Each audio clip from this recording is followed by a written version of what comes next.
함께 나눌 말씀은 갈라디아서 1장 1절 말씀입니다.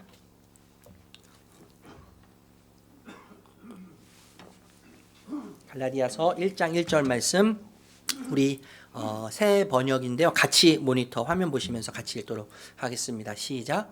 사람들이 시켜서 사도가 된 것도 아니요, 사람들이 맡겨서 사도가 된 것도 아니요, 예수 그리스도께서 그리고 그분을 죽은 사람들 가운데서 살리신 하나님 아버지께서 임명하심으로써 사도가 된 나 바울이. 아멘.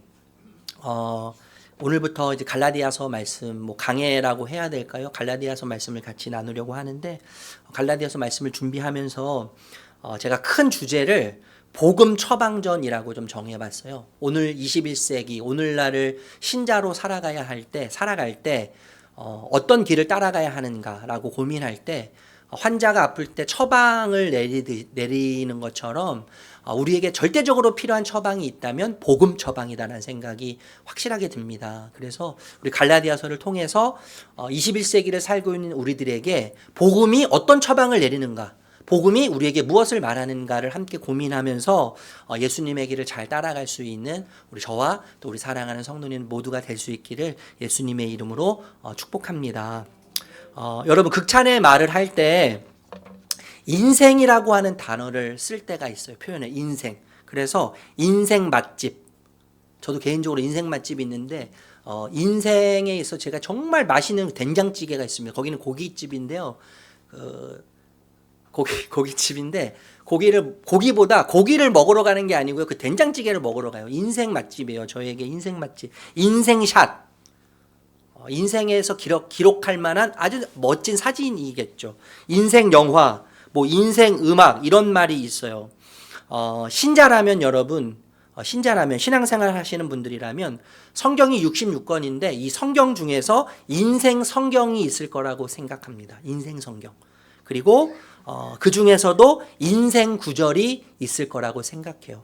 여러분, 인생 성경, 여러분의 인생 구절 어떤 것들이 있으신가요? 제 인생 성경은 에베소서예요. 에베소서. 농담이지만 에베소서. 왜냐하면 제가 중학교 때 예수님을 믿고 나서요, 성경을 읽는데 성경 글씨가 막 꿈틀꿈틀거리는 거예요. 꿈틀꿈틀이요. 꿈틀꿈틀거리면서 입체적으로 그 말씀이 막 살아서 움직이는데 너무 신기한 경험을 한 거죠. 여러분 잘 아시잖아요. 제가 신비주의자는 결코 아니라는 것을 여러분이 잘 아실 거예요. 제가 이상한 사이비 어떤 그런 성향을 가지고 있지 않다는 것도 잘 아실 텐데, 그 말씀이 살아 움직여서 저에게 이렇게 막 들어오는데 너무 신기한 거죠. 그래서 그 다음부터 제 인생 성경이 에베소서가 됐어요. 에베소서. 제 인생 구절을 말씀드린다면 갈라디아서 2장 20절 말씀이에요. 여러분 잘 아실 거예요. 제가 공황장애와 우울증으로 막 자살을 생각할 때, 더 이상 살고 싶지 않다고 생각할 때 저를 사로잡았던 말씀이 갈라디아서 2장 20절 말씀이에요. 너는 그리스도와 함께 죽었어 이미. 그리고 그리스도와 함께 살아났어. 너 안에 사는 자는 너가 아니라 예수 그리스도다. 이 말씀이 하루 종일 막 수십 번씩 수백 번씩 막 되뇌이면서 죽어있는 제 영혼을 타치하고 만지고 저를 새롭게 했던 그런 말씀이라고 제가 감히 우리 성도님들께 소개할 수 있을 것 같아요. 기독교 역사를 보면 많은 기독교 역사의 핵심 인물들이 있는데, 그 기독교 핵심 인물들이 가장 사랑했던 성경을 뽑으라고 한다면 어딜까요? 오늘부터 우리가 함께 살펴볼 갈라디아서 말씀이에요. 우리가 잘 알고 있는 루터, 칼빈, 웨슬리, 다 종교개혁자들인데 종교개혁자들이 가장 사랑했던 책이 갈라디아서입니다. 갈라디아서가 읽으면 읽을수록 복음에 대한 영감을 줘요. 영적 영감을 줘요. 그래서 많은 이 종교개혁자들이 갈라디아서를 읽으면서 영적인 영감을 굉장히 많이 얻었습니다. 그래서 이 갈라디아서에 별명이 붙었어요. 어떤 별명이냐면 종교개혁의 책이라는 별명이 붙었다는 것이죠. 마틴 루터가 이런 이야기 했습니다. 나는 갈라디아서와 결혼했다. 나는 얼마나 갈라디아서를 사랑했으면 나는 갈라디아서와 결혼했다. 그리고 이 책은 카타리나 폰 보라다. 카타리나 폰 보라가 누구냐면 이 마틴 루터의 아내예요. 그러니까 갈라디아서와 결혼했는데 갈라디아서가 내 아내라는 거죠. 그만큼 아내만큼이나 갈라디아서를 이 마틴 루터가 사랑했다는 거예요. 화성시 봉담읍 상리 1길 107번지 5층 갓 개척한 지 1년 된 예수봉담교회의 담임 목사인 이땡땡 목사가 이런 얘기를 했습니다. 이렇게 말했습니다. 갈라디아서는 수술실과 같다. 제 말이에요, 여러분. 갈라디아서는 수술실과 같다. 저는 정말 이 갈라디아서가 수술실과 같다고 생각해요. 왜냐하면 여러분 메스, 복음의 메스죠. 복음의 칼이 나에게 들어와서 내 연과 홍과 관절과 골수를 찔러 쪼개서 모든 것을 다 드러내는 겁니다. 갈라디아서를 접하면 어떤 현상이 일어나면 우리의 모든 것이 다 쪼개지는 것이 느껴져요. 모든 것이 다 쪼개져서 죽을 것 같아요. 복음의 빛이 비치면서 우리 안에 있는 어둠이 다 드러나요. 그런데 그 복음의 메스를 통해서 어떤 일이 일어납니까? 다 드러날 뿐만 아니라 변화를 일으키지 않습니까? 변화를 일으켜요. 그래서 화학적 변화뿐만 아니라 물리적 변화를 일으키고 본질적이고 총체적인 변화를 일으키는 것이 복음이에요. 복음. 갈라디아서. 그 복음이 갈라디아서에 깊이 새겨져 있죠. 그래서 제가 말씀드리고 싶은 것은 갈라디아서는 수술실과 같다 이렇게 말씀드리고 싶다는 거예요. 여러분 우리가 잘 아는 팀 켈러 목사님 있지 않습니까? 팀 켈러 목사님이요. 갈라디아서는 다이너마이트다 이렇게 이야기했어요. 다이너마이트. 다이너마이트는 어떤 성향이 있습니까? 성질이 있습니까? 터지는 곳에 모든 것을 파괴해요. 모든 것을 다 무너뜨린단 말이죠. 모든 것을 다 깨뜨리고 파괴하는데 그러나 복음 다이너마이트는 복음이라고 하는 다이너마이트는 어떠냐 하면 터지게 되면 새 창조의 역사가 일어난다는 거죠. 새 창조의 역사, 새 질서, 새 생명의 질서가 일어나는 거예요. 그래서 하나님의 가족이 되어서 누리게 되는 삶을 살게 되는데 그 안에서 복음 안에서 이 갈라디아서가 말하는 복음 안에서 깊은 존재감을 느끼는 거예요. 깊은 존재감. 주님이 부여하시는 깊은 존재감을 누리게 된다는 것이죠. 그리고 주님만이 주실 수 있는 안전. 우리가 좀 전에도 인사했지만 주님만이 우리를 채우실 수 있지 않습니까? 주님만이 우리를 채우실 수 있어요. 주님만이 우리의 영원한 안전이시란 말이에요. 예. 그 안에 있는 안전과 만족, 그리고 그 안에서 누리게 되는 기쁨과 자유가 폭발하게 된다는 거죠. 폭발하게 된다는 거예요. 그런 의미에서 이야기했던 것이죠. 여러분 바울이 3번에 걸쳐서 전도 여행을 하게 됩니다. 첫 번째 여행부터 정해서 선교 여행, 전도 여행을 하는 곳이 있는데 바로 갈라디아 지역이에요. 그런데 여러분 우리가 갈라디아 지역 하면 오류를 범하는 것 중에 하나가 뭐냐면 갈라디아가 한 지역이나 도시로 생각하는 경향이 있다는 거예요. 그런데 여러분 보면 이 갈라디아라고 하는 이 지역은 여러 도시를 불러서 일컬어서 갈라디아라고 말한다는 것이죠. 그러니까 쉽게 말하면 경상도죠. 경상도 안에는 여러 도시가 있잖아요. 여러 도시가 있고 전라도, 경상도만 하면 또 왜 전라도 얘기 안 하냐 그러실까 봐 전라도도 얘기했습니다. 전라도 하면 여러 도시가 그 안에 들어있는 거죠. 그런 것처럼 갈라디아는 도시를 얘기하는 게 아니라 어떤 특정 지역을 얘기하는 게 아니라 여러 도시가 모여있는 지역을 이야기한다는 것을 여러분이 기억하셨으면 좋겠어요. 지금의 터키죠. 투르키예의 수도 앙카라, 그 도시와 그 주변에 있는 도시를 여러분 생각하시면 될 것 같아요. 성경에서는 뭐 이고니온, 루스드라, 더베 뭐 이런 지역을 이야기했어요. 갈라디아 이 수많은 도시에 바울이 복음을 전합니다. 첫 번째 전도 여행 때부터요. 복음을 전할 때 이 사람들 얼마나 복음을 잘 받아들였는지 태어나면서부터 처음 듣는 너무나 기쁘고 즐거운 이야기예요. 여러분 복음은 소식이잖아요. 소식. 기쁜 소식인데 그 기쁜 소식을 듣고 기뻐하기 시작했습니다. 그래서 그 지역 사람들이요 바울을 대할 때 천사를 대하는 것처럼 대하고 예수님을 대하는 것처럼 대하기 시작했어요. 바울이 눈이 좋지 않아서 그 일부 사람들 중에는요 바울이 전한 복음 때문에 너무 감격스럽고 너무 감사가 넘쳐서 자신들의 눈을 빼줄 만큼 바울을 사랑했습니다. 바울을 그렇게 좋아하고 그렇게 생각했어요. 그런데 어느 날 예루살렘에서 유대인의 한 무리가 이 갈라디아 지역으로 내려오기 시작해요. 이때부터 문제가 생기기 시작한다는 거예요. 문제가 생기기 시작하는데 이 유대인들이 와서 하는 말이 뭐냐 하면 바울은 뛰어난 사람이 맞아. 바울이 뛰어나다고 나도 생각해. 그런데 베드로나 야고보와 같은 사도들에 비하면 바울은 아류야, 아류. 이렇게 이야기하기 시작하는 거예요. 바울을 비난하고 바울이 전했던 복음을 비난하기 시작했다는 거예요. 바울은 사도가 아니라고 이야기하기 시작했어요. 뿐만 아니라 이 바울이 가르쳤던 복음에 대해서 이야기할 때 반쪽 복음이라는 거예요. 반쪽 복음. 바울이 믿음을 강조했는데 아니다. 그건 반쪽이다. 행위도 중요하다. 행위를 반드시 해야 된다. 행동으로 옮겨야 된다. 율법을 다 지켜야 된다. 율법을 지키지 않으면 아무리 믿어도 하나님의 자녀가 될 수 없고 가족이 될 수 없다. 이렇게 이야기하면서 율법을 지키는 것 중에 가장 중요한 게 뭐냐면 할례를 받아야 된다. 이렇게 얘기했다는 거예요. 할례를 받지 않고 율법을 지키지 않으면 아무리 믿어도 그것은 그 믿음은 아무런 소용이 없고 의미가 없다. 이렇게 이야기하면서 바울을 비난하고 또 바울이 전했던 복음이 반쪽 복음이라고 비난하기 시작했다는 거예요. 여러분, 바울의 심정이 어땠을까요? 바울의 심정이 어땠을까요? 교회가 아름답게 복음 가운데 세워지고 잘 성장하고 있는데 거짓 복음이 들어오고 가짜 복음이 짝퉁 복음이 들어와서 교회를 막 혼란시키는 거죠. 더 안타까운 것은 뭐냐면 한때는 자신의 눈을 빼줄 만큼 사랑했던 신자들이 성도들이 마음을 바꾸기 시작한 거죠. 흔들리기 시작하는 거예요. 복음에서 진리에서부터 흔들리기 시작하는 거예요. 여러분 바울이 얼마나 탄식했겠습니까?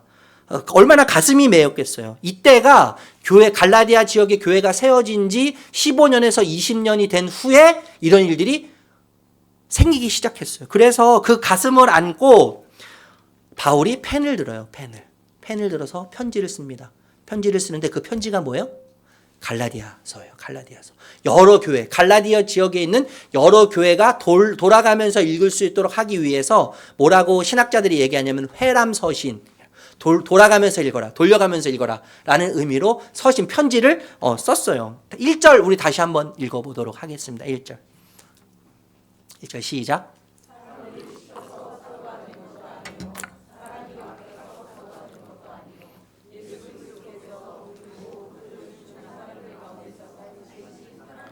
그래서 임명하심으로써 사도가 된 나 바울이 여러분 바울에게 있어서 제가 지금 설명을 드렸지만 무엇보다도 중요했던 것은 사도성이에요. 사도성. 내가 사도다. 그래서 1절부터 자신을 사도라는 말이 어떤 뜻이에요? 보냄을 받은 자예요. 보냄을 받은 자. 보냄을 받은 자 사도라고 지금 소개하고 있는 것 아니겠습니까? 1절에 보니까 여러분 여기서 시켜서 맡겨서 임명하심으로써 이런 표현을 보니까 개역개정에서는요. 말미암아 이렇게 표현해요. 말미암다라고 하는 표현이 헬라어로 디아라는 표현이에요. 무엇을 통해서 무엇 때문에 이런 의미인데 한마디로 이야기하면 근원을 이야기하는 거예요. 근원, 기원, 이유를 이야기하는데 자신의 사도적 근원과 기원이 사람들의 임명이 아니라 사람들의 부름, 사람들의 요청이 아니라 예수를 죽은 자 가운데서 살리신 하나님을 언급하죠. 하나님과 부활하신 예수님이 자신을 부르셔서 사도직분과 예수님의 부활과 하나님을 연결시켜서 이야기하면서 자신의 사도에 대한 정당성을 지금 얘기하고 있다는 거예요. 뿐만 아니라 여러분 두 번의 아니라는 말은 강하게 긍정하기 위해서 쓰지 않습니까? 두 번의 아니요, 한 번의 오직이라는 말을 통해서 자신의 사도성, 사도직을 강조하면서 이야기하는 거예요. 여러분 왜 이렇게 사도직이 중요할까요? 왜 바울이 편지를 쓰는 처음부터 자신의 사도성을 변호하고 자신의 사도성을 강조하면서 열을 올리면서 반박할까요? 그 이유가 무엇일까요? 사도는 여러분 아무나 사도가 될 수 있는 게 아니죠. 어떤 자가 사도가 될 수 있냐면 예수님께 직접 가르침을 받는 자만 사도가 될 수 있어요. 예수님과 함께 먹고 마시면서 같이 생활을 하면서 직접 가르침을 받은 자만 사도가 될 수 있는데 그래서 주의 이름으로 가르치는 자격이 부여가 되는 거죠. 그런 자가 사도예요. 뿐만 아니라 예수님과 함께 경험하면서 예수님이 하셨던 일들을 그리고 예수님에 대해서 직접 기록할 수 있는 특별한 권리가 주어져요. 그것이 뭐라고요? 사도예요. 사도. 뿐만 아니라 이 히브리 전통을 보면 보냄을 받은 자는 보낸 자와 동일한 자격이 주어진다는 거예요. 그래서 사도성이 그렇게 중요한 거예요. 바울이 그렇게 중요하기 때문에 이 편지, 갈라디아서라고 하는 편지를 쓰면서 자신의 사도성을 강조하면서 이야기하는 것이죠. 자신이 전한 복음, 그리고 더 나아가서 자신이 지금 쓰고 있는 갈라디아서 이 편지의 진실성 여부가 바울의 사도직의 진실성에 의해서 여부의 결정이 달라지기 때문에 열을 올리고 있는 거예요. 지금 여러분 우리는 성경을 가지고 있지 않습니까? 성경을 가지고 있어서 성경을 읽거든요. 근데 초대교회 시대에는요, 우리가 가지고 있는 성경이 존재하지 않았어요. 예수님과 예수님의 가르침을 받기 위해서는 사람들로부터 소리를 들어요. 사람들의 가르침을 받아야 되는데 사람들의 증언을 들을 때 어떨 오류가 범할 수 있겠습니까? 더해질 수도 있고 빼어질 수도 있죠. 사람 구전을 통해서 전해지다 보면 오류를 범하여 오염될 수 있어요. 내용이 오염될 수 있고 왜곡될 수 있는 거예요. 그래서 예수님께서 12제자를 뽑으신 거예요. 12사도를 뽑으셔서 순수한 복음, 왜곡되거나 오염될 가능성이 없도록 그들의 인성과 지성과 감성과 학식과 모든 것을 다 동원해서 성경을 기록하고 예수님에 대해서 이야기할 수 있도록 12사도를 뽑으셨어요. 그리고 실제적으로 예수님의 그 제자들이 직접 목격하고 경험했던 것들을 다 성경으로 기록했다는 것이죠. 여러분, 바울이 어떤 자인지 누구보다도 우리가 잘 알지 않습니까? 그죠?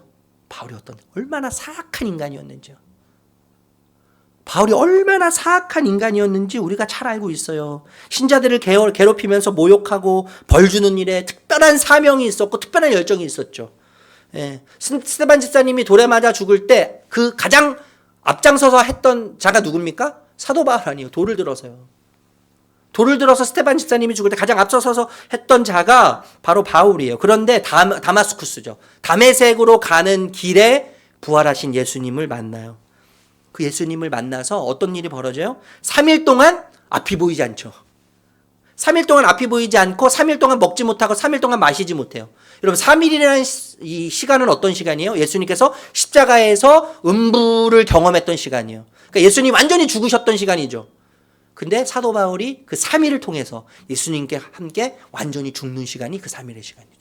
예수님과 함께 완전히 죽고 3일 만에 이제 아나니아라고 하는 사람을 통해서 사도로 부름을 받고 사도로서의 사명을 다하기 시작한다는 것을 우리가 잘 알 수 있지 않습니까? 사도행전 9장 1절에서 19절 말씀인데 우리 몇 구절 말씀만 같이 읽어보겠습니다. 한번 띄워주십시오. 화면 같이 읽겠습니다. 시작.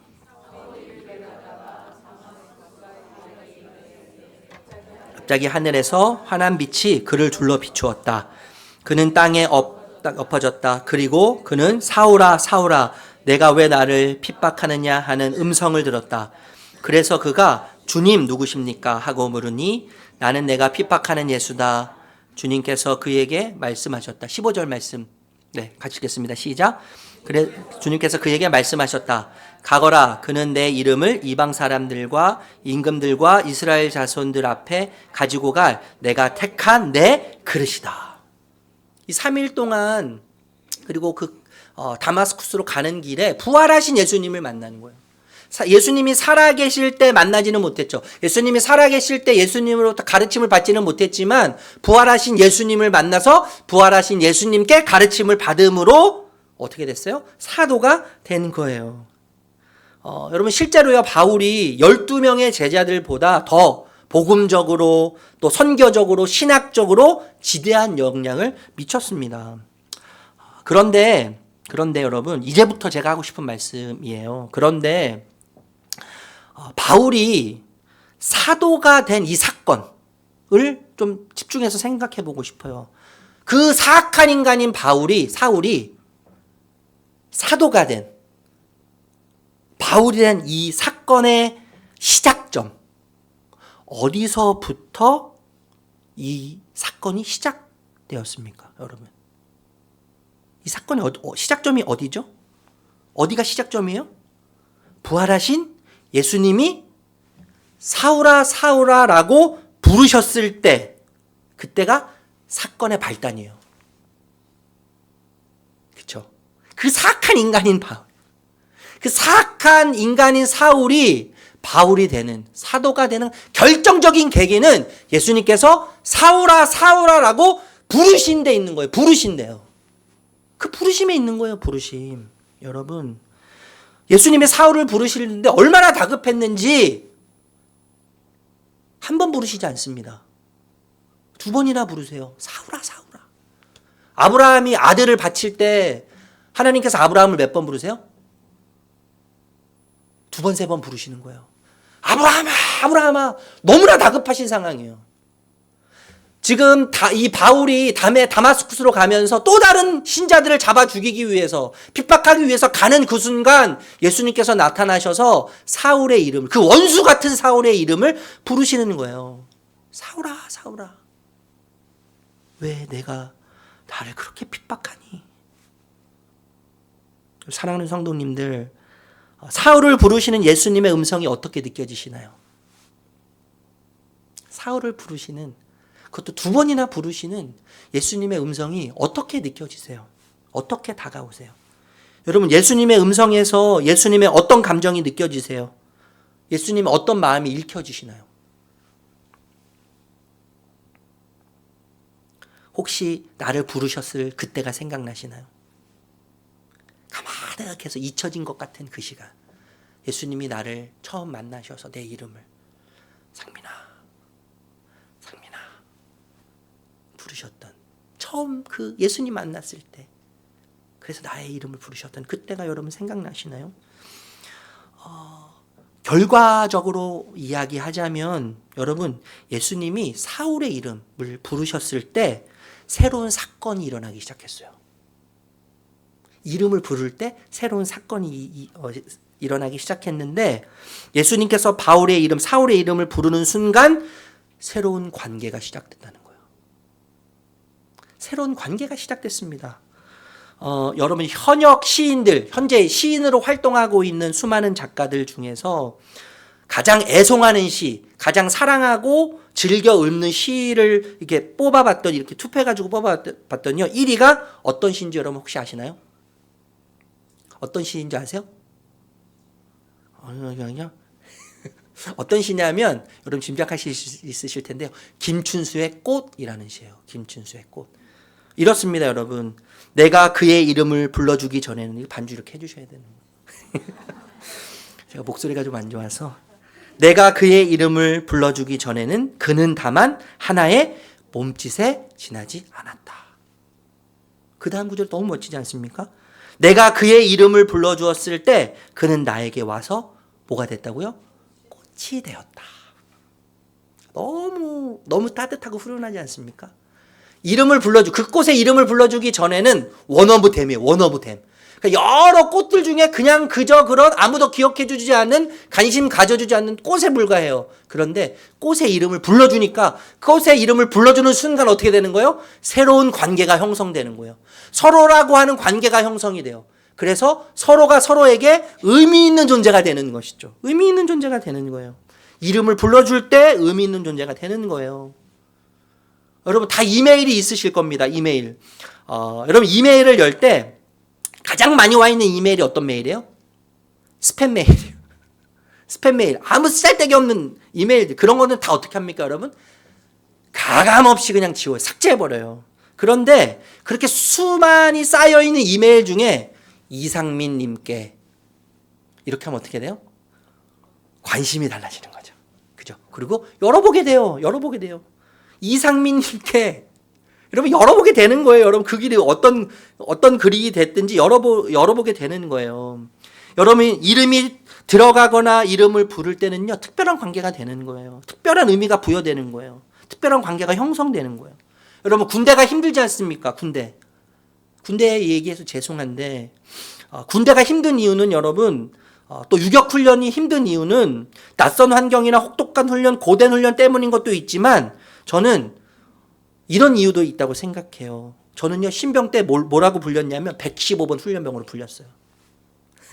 야, 115번 훈련병 하면 이상민이라고 대답하지 못하고 뭐라고 대답해야 돼요? 네, 115번 훈련병. 여러분 자대 가서 유격훈련을 받으면 뭐라고 불리는 줄 아시나요? 남자분들 아시죠? 이름이 불리지 않고 뭐라고 불려요? 올빼미라고 불려요. 올빼미. 제가 26번 이래봐도 26번 올빼미입니다. 야, 26번 올빼미 하면 네, 26번 올빼미. 여러분 115번 훈련병, 26번 올빼미 이렇게 얘기할 때 이 속에서요, 존재감 상실이 느껴져요. 이름이 불려지지 않아. 그러니까 군 생활에 혹독한 훈련도 있고 낯선 환경이 있어서 힘들기도 하지만 존재감 상실이 있는 거죠. 존재감. 나를 존재로 생각. 나를 번호로 불러. 번호로 부르면서 올빼미. 버러로 부르면서 훈련병.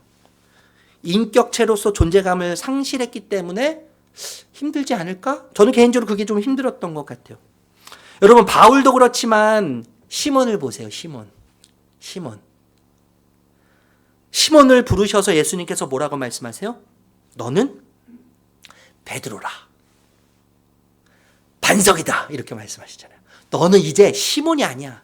너는 베드로야. 너는 반석이야. 라고 말씀하셨잖아요. 여러분, 시몬 어떤 사람입니까? 우유부단해요. 우유부단하고 혈기를 제어하지 못한 대책 없는 사람 아니에요. 딱 저요, 저.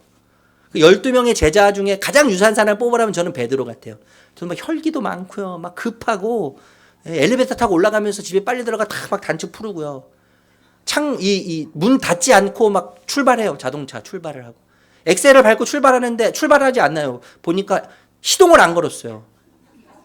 시동을 안 걸고 엑셀 먼저 밟아요. 성격이 얼마나 급한지요. 여러분, 베드로가 여러분 혈기를 제어하지 못하고 다혈질적이고 급하고 그래서 실수를 많이 하는 사람이에요. 그런데 예수님께서 너는 더 이상 시몬이 아니라 너는 베드로야. 너는 반석이야.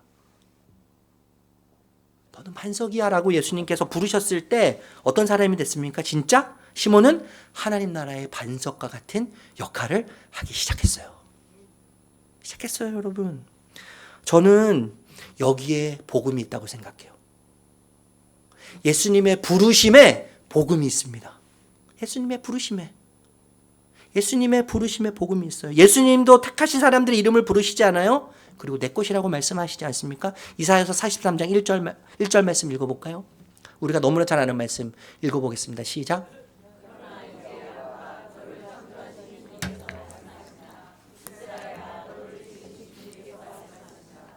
내가 너를 속량하였으니 두려워하지 말라. 내가 너를 지명하여 불렀나니 너는 나의 것이다. 되게 유치한데 한번 해보고 싶어요. 이름을 넣어보는 거. 너무 유치하거든요. 여러분, 너무나 유치하지만 제가 이 말씀 준비하면서 제 이름을 넣어서 막 읽어봤어요. 너무나 유치한데 힘이 생기는 거예요. 주님의 마음에 느껴지는 거예요. 우리 이름을 넣어서 한번 여러분 유치하지만 읽어보도록 하겠습니다. 시작. 그러나 이제 상민아, 너를 창조하신 주님께서 말씀하신다. 상민아, 너를 지으신 주님께서 말씀하신다. 내가 상민이를 속량하였으니 두려워하지 말아라. 내가 상민이를 지명하여 불렀나니 상민이는 나의 것이다.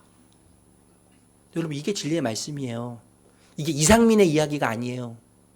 이상민이라고 하는 개인 목사의 이야기가 아니라 천지 만물을 움직이시고 주인이 되시는 1.1핵도 변하지 않는 말씀으로 이 세상을 움직여 가시는, 우리의 모든 것을 창조하시고 우리의 모든 것을 다 아시는 그분이 하신 말씀입니다. 아멘? 그 자신감을 가지셔야 돼요, 여러분. 어떤 상황 속에서도 너는 내 것이라고 하는, 너는 내 것이라고 선언하시고 우주를 향해서 선포하신 예수님의 선언에 대해서 당당하셔야 되는 거예요. 자신감을 가지셔야 돼요. 여러분의 현실에 녹여들지 않으셨으면 좋겠어요. 여러분의 경제적인 수준, 우리 자녀의 수준, 우리 부모의 수준, 우리 학식의 수준, 우리의 현실, 우리의 평판에 여러분 종이 되어서 녹아들지 않으시고 이 진리의 말씀에 녹아들어야 돼요, 우리가. 이 주님의 말씀. 여러분, 과거에 내 이름을 부르셨던 그 주님의 음성을 기억하십니까? 과거에 내 이름을 부르셨던 그 주님. 그리고 여전히 현재도 내 이름을 부르고 계시는 주님. 여러분, 너무 영광스럽지 않습니까? 그분이 내가 뭐라고요? 내 이름을 아시고 내 이름을 부르시고 너는 내 것이라. 여러분, 시편에 보면 137편인가요? 하나님께서 우리를 향해서 계획을 가지고 계시는데 바다에 가보라는 거죠. 바다에 가면 뭐가 있습니까, 여러분? 바다에 가면 안 가보셨나요? 제가 가본 제가 잘 설명해 드릴게요. 바다에 가면 파도라는 것이 있어요. 큰 파도가 있고 맥주 거품처럼 팍 이렇게 파도가 일고 그리고 모래라는 것이 있습니다. 모래. 보셨나요, 모래? 모래. 근데 하나님께서 뭐라고 말씀하시냐? 바다에 있는 모래를 세어봐라. 너 셀 수 있겠니? 아니, 못 세겠는데요. 야, 내가 너를 사랑하고 내가 너를 향해서 선한 계획을 가지고 있는데 바다의 모래수보다 더 많은 선한 계획을 가지고 있어. 내가 너를 다 알아서, 내가 그 누구보다 너를 잘 알아서 바다의 모래수보다, 너가 셀 수 없는 바다의 모래수보다 더 선하고 아름다운 계획을 내가 가지고 있어. 이렇게 하나님 말씀하신다는 거예요. 그래서 여러분, 주님으로부터 부름받은 자들은 우리는요, 버려진 자들이 아닙니다. 버려졌거나 던져진 존재가 아니라 이 세상에 보내진 자들이에요. 이걸 꼭 기억하셨으면 좋겠어요. 버려진 자들이 아니에요, 여러분. 누군가 기억해주지 못하고 알아주지 못한다고 해서 우리가 버려진 자들이 아니라 우리는 하나님께서 보내신, 하나님께서 이 땅에 보내신 보내진 자들이라는 거예요. 보내진 자. 산티아고라고 하는 늙은 가난한 어부가 있었습니다. 산티아고. 이 어부의 유일한 즐거움이 뭐였냐면 옆집에 살고 있는 마눌린이라고 하는 소년과 함께 배를 타고 어부 그물질을 하는 거예요. 그런데 87일 동안 84일입니다. 84일 동안 한 마리 고기도 잡지 못한 거예요. 그러니까 생계가 지금 위협을 느끼게 되는 거 아니겠습니까? 각오를 하고 이제 혼자 그 낡은 배를 타고 망망대해를 향해서 갑니다. 망망대해를 향해서 물고기를 잡으러 갔는데 가자마자요, 여러분 얼마나 행복한지 큰 물고기가 딱 낚싯줄에 걸린 거예요. 근데 이 고기가 얼마나 큰지 이 고기에 끌려다니면서 잡기 위해서 막 사투를 벌면서 3일 동안 사투를 벌이면서 막 잠도 자지 못하고 음식도 먹지 못하면서 물고기를 잡아 올리려고 하는데 피냄새를 맡고 상어떼가 몰려온 거예요. 상어떼가 몰려와서 여러분 그 큰 물고기의 살을 다 갉아먹었겠죠. 그래서 여러분 이 산티아고가 이 물고기가 3일 동안 밤낮으로 사투를 벌였는데 상어떼하고도 사투를 벌여야 되는 거예요. 사투를 벌이면서 지치고 지친 몸으로 목숨을 다해서 겨우겨우 항구에 다다랐을 때는 어떻게 됐겠어요? 큰 물고기에 뼈만 남게 된 거예요. 그렇게 사투를 벌였는데 뼈만 남게 된 거예요. 이제 여러분 산티아고가 얼마나 지쳤겠습니까? 어떤 열매도 없고 한 마리도 잡지 못한 허무한 이 상황 속에서 지친 몸을 이끌고 언덕에 자신이 지은 오두막집이 있는데 그 오두막에 가서 잠을 자기 시작해요. 근데 꿈을 꾸는데 그 꿈이 어떤 꿈이냐면 아프리카를 찾아가서 아프리카에서 사자를 만나는 꿈이에요.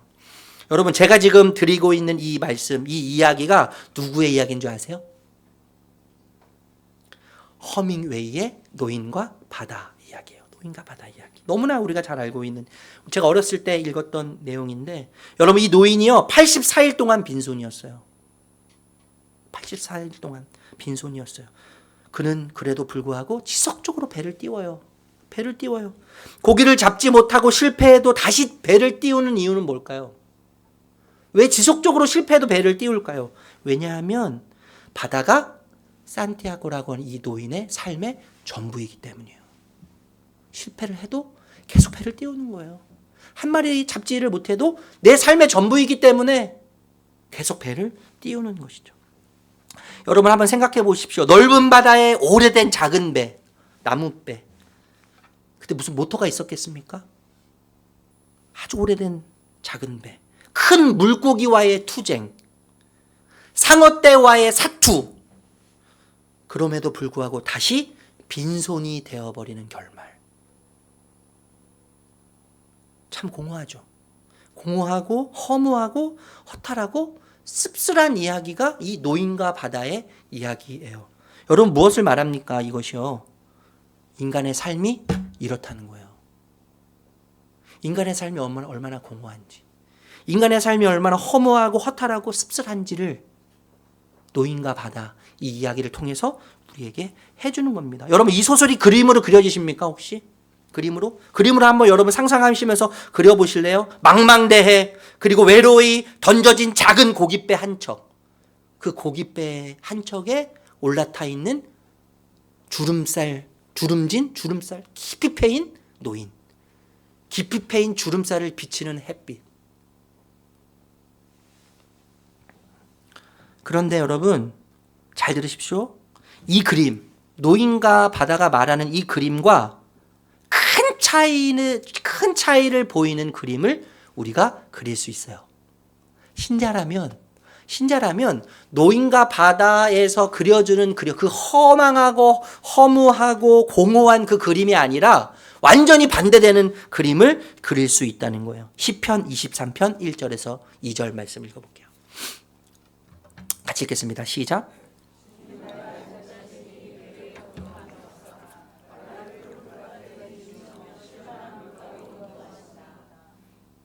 안 믿으시면서 지금 말씀 읽으셨나요?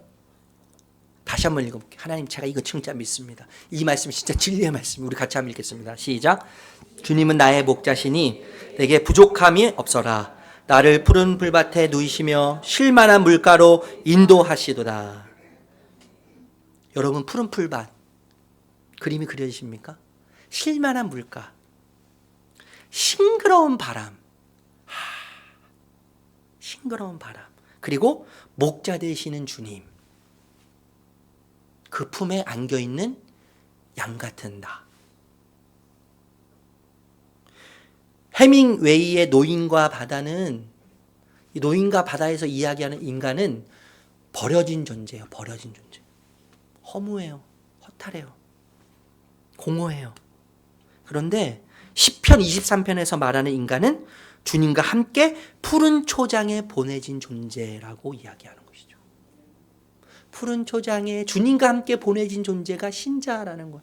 여러분, 아까도 말씀드렸지만 여러분 현실에 속으시면 안 돼요. 현실에 속으시면 안 돼요. 우리의 정체성을 여기서 찾아야 되는 거예요. 시편 23편에서 우리의 정체성을 찾아야 되는 거예요.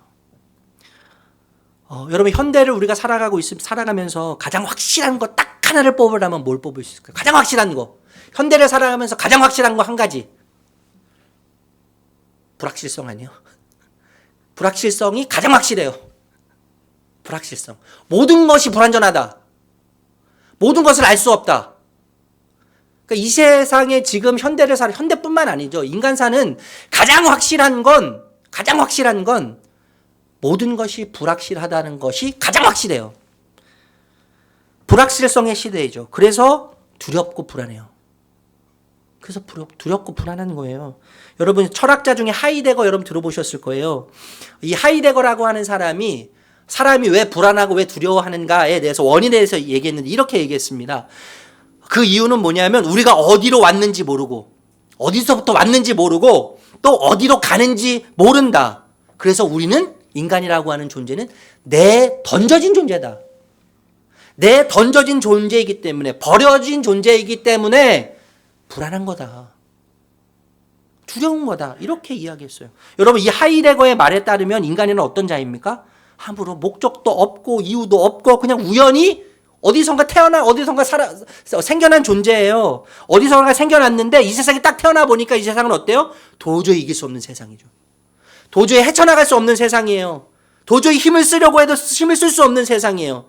그래서 세상에서 던져지고 버려진 존재에 불과한 것이 우리 인간이라는 거예요. 이 실존주의 철학자 하이데거가 한 말이에요. 그래서 무엇을 해도, 무엇을 가져도, 무엇을 이뤄도 항상 두렵다. 항상 불안하다. 이렇게 얘기해요.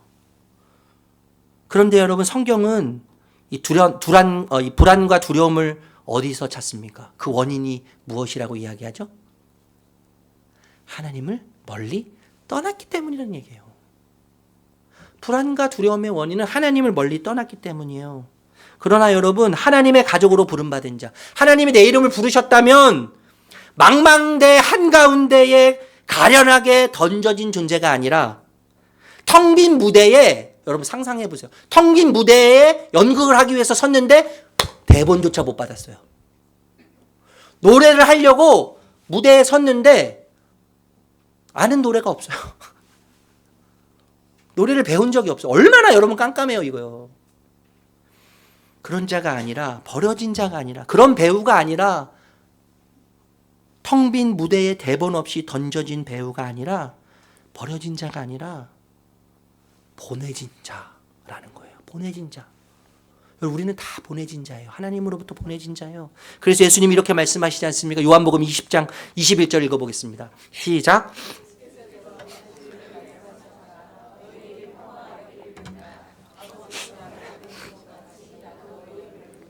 여러분 요셉을 생각해 보세요. 요셉은 형들로부터 버려진 존재라고 우리가 인식하지만 이 관점에서 보내진 자의 관점에서 보면 요셉은 어땠습니까? 형들로부터 버려진 자가 아니라 내던진 자가 아니라 하나님에 의해서 애굽이라는 세상에 보내진 자예요. 모세 생각해 보세요. 모세. 여러분 모세는 바로왕을 피해 요단강에 버려진 갈대상자에 버려진 자가 아니라 하나님에 의해서 애굽이라는 세계에 보내진 자예요. 보내진 자. 여러분 다니엘은 또 어떻습니까? 사자굴에 버려진 존재입니까? 그러지 않죠. 하나님에 의해 사자굴에 보내진 자예요. 완전히 다른 개념이에요. 예수님은 어떠세요, 여러분? 예수님은 십자가에서 버려진 존재입니까? 아버지에 의해서 버림당한 존재입니까? 아니죠. 예수님은 십자가로 보내지셔서 셀 수 없는 수많은 죄인들을 얻으셨어요. 십자가로 보내지셔서 버려지신 것이 아니라 보내지셔서 우리를 얻으시고 나를 얻으시고 나와 같은 수많은 사람들을 얻으셨어요. 예수님이 우리를 부르신 것도 그와 같은 거 아니겠습니까? 버려진 것 같은 세상, 버려진 것 같은 현실, 외로움에 사무치고 허탈 가운데 사무치고 비교의식에 빠져서 때로는 교만하고 때로는 수그러들고 인생을 비관하고 버려진 자로 여러분 우리가 생각할 때가 얼마나 많이 있습니다. 여러분 버려진 자가 아니라 보내진 자로서의 정체성, 이 신자의 정체성이 여기에 있다는 것을 기억하셨으면 좋겠어요. 보내진 존재. 하나님이 우리를 이 땅에 보내셨습니다. 그리고 내 삶의 모든 여정에 하나님의 뜻이 새겨져 있어요. 새겨져 있어요. 꾸리꾸리한 얘기일지라도 너저분한 얘기일지라도 그 얘기 속에 하나님의 뜻이 다 박혀 있어요. 새겨져 있어요. 그리고 그렇게 보내신 분이 지금 나와 함께 하십니다. 여러분 지난주에 말씀드렸던 형통이 뭐라고 말씀드렸어요? 뭔지 다 풀리는 게 형통이 아니라 뭐가 형통이라고요? 하나님이 함께 하시는 게 형통이에요. 하나님이 함께 하시는 게 형통. 말씀을 마무리하겠습니다. 여러분 어느 화가가 이렇게 말했어요. 어떤 사람에게 흰종이를 주면서 마음껏 낙서하십시오. 그 사람이 막 낙서를 해요. 막 낙서를 막 했습니다. 그리고 화가에게 줬습니다. 화가가 이 낙서장을 봤더니 어떻게 했겠어요? 자기 실력을 다 발휘해서 낙서를 작품으로 만들었어요. 여러분 진짜 화가는요 낙서를 작품으로 만들 수 있는 자예요. 능력 있는 실력 있는 자예요. 여러분 나를 이 땅에 보내신 하나님은 진정한 최고의 화가시죠. 우리의 인생이 낙서처럼 느껴질 때가 있어요. 낙서와 같은 인생. 아무도 알아주지 않는 것 같고 아무도 기억해주지 않는 것 같고 내가 살아온 인생이 무슨 의미가 있나 허탈하고 내 모습을 보고 우리 가정을 보고 우리 부모를 보고 내 현실을 볼 때 낙서와 같은 인생처럼 느껴질 때가 있습니다. 그런데 그 낙서와 같은 인생을 주님 앞에 드리면 완전한 화가이신 예수님이 그 아름다운 화가이신 예수님이 이 세상에서 가장 아름다운 작품으로 새롭게 그려 가실 것입니다. 그 하나님을 기억하며 하나님을 바라보시기를 바랍니다. 여러분 낙서 따위가 나를 보내신 하나님, 나와 함께 하시는 하나님을 막을 수 없습니다.